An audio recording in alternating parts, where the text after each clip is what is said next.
Visual Studio 2005 and the .NET Framework 2.0 connect information, people, and systems through software. Let's examine both of these in greater detail. The .NET Framework consists of two main components, the CLR, which is known as the Common Language Runtime, and base class libraries. The CLR manages references to objects, data types, and exceptions in memory. Hence, code that's written in .NET is called managed code. The CLR manages memory on the machine, releasing references when they're no longer used via the garbage collector. This is a useful feature because it eliminates memory leaks. That way, as a developer, should you ever forget to close a reference to an object, the garbage collector will automatically delete that reference for you. The base class libraries serve as the building blocks, or the Legos, of the .NET Framework. There are many different components inside the .NET Framework. There are user interface components, such as Windows Forms or ASP.NET. There are middle-tier components for working with data, such as ADO.NET and XML. There's also other different types of base class libraries, such as cryptography, networking, and web services.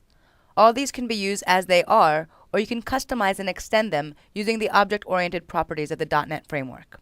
One of the benefits of using the .NET Framework is the ability to choose your own language. How?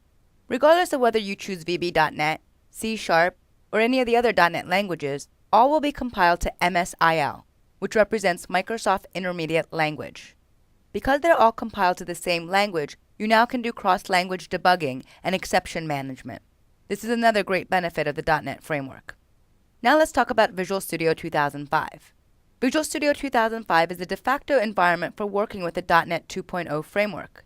It's also the tool for a variety of other applications. So by learning Visual Studio 2005, not only can you put that on your resume, as well as the .NET Framework, but you can also add to your resume SharePoint Portal Server 2003, SQL Server 2005, and Microsoft Office via Visual Studio Tools for Office. As you'll see throughout this series, the .NET Framework and Visual Studio 2005 make you as a developer much more productive. Before we go any deeper, let's first examine the system requirements that you need on your machine in order to install Visual Studio 2005. At the minimum, your processor should be a 600 MHz processor. Your memory should be at 192 megabytes.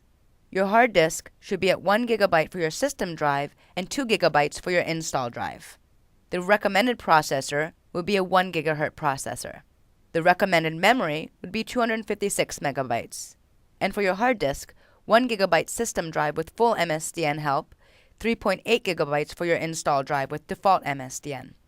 Visual Studio 2005 works on a variety of operating systems such as Windows XP, Windows 2000, Windows Server 2003, and Windows Vista. Besides the system requirements, there's also a few setup steps that you'll need to execute in order to follow along with this series. If you don't already have SQL Server installed, you should install SQL Server 2000, or better yet, SQL Server 2005. Be sure to do this with the assistance of your administrator or DBA.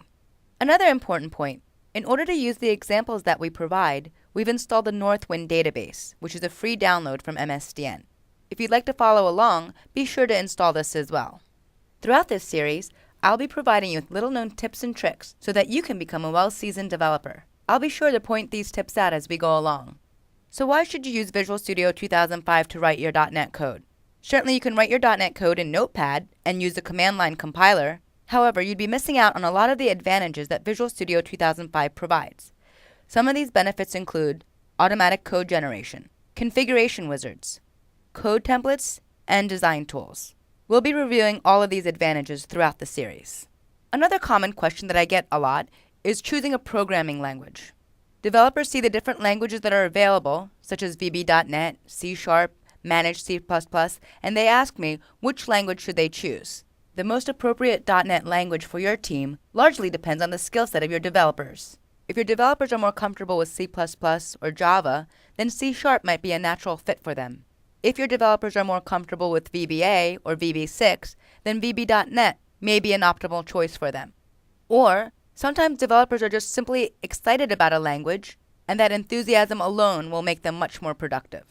There are slight nuances in terms of advanced behavior with the languages, but most often, the choice is between semantics and your preference. For those of you that are using COM-based applications or previous versions of the .NET Framework, you do have some migration choices to move to the .NET Framework 2.0. First of all, let's consider COM-based applications. If you like to migrate, let's say, a VB6 application up to VB.NET 2.0, it's quite simple. All you have to do is open up the VBP or VBG file using Visual Studio 2005. This will automatically launch the VB migration wizard. This will bring your code up from VB6 to VB.NET. Let's consider another scenario. Let's say you have a classic ASP application and you'd like to migrate that up to ASP.NET 2.0. Keep in mind, you can download the ASP.NET Migration Assistant, which is a handy utility to migrate your classic ASP application to ASP.NET. But here's a tip for you. To go from classic ASP to ASP.NET 2.0, the first thing you would need to do is first upgrade to 1.1 using the Migration Assistant, and then you allow Visual Studio 2005 to pull up your code to 2.0. If you're working with the previous version of the .NET framework, you also have migration choices. All you have to do is open up your 1.0 and 1.1 application in Visual Studio 2005, and Visual Studio will automatically convert the code to the .NET Framework 2.0. Here's an important note. Visual Studio is designed to work with a particular version of the framework. I get this question a lot too. Can I mix and match frameworks and Visual Studio editions? The answer is no. So hence you have Visual Studio 2002 for working with the .NET Framework 1.0.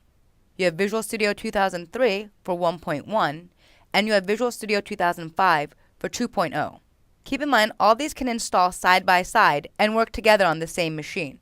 The same holds true for your VB6 application. They can also coexist side by side with .NET applications.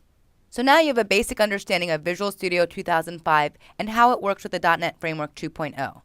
So let's dive in a little deeper. We'll go ahead and review the appropriate architectural choices that you have, as well as the solution templates you have available in Visual Studio 2005.